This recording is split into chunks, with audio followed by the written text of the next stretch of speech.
Hi guys, David from RV Wholesalers with another parts showcase. Today I want to talk to you about an RV extension cord.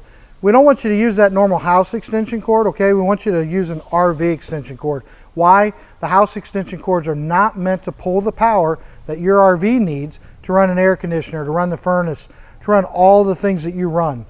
You need to make sure you use an RV power cord, okay? Where do you find them? RV stores. If you need one, you can give us a call at 877-877-4494, or you can buy one on our webpage, rvwholesalers.com/parts. We'd love to talk to you if you have more questions.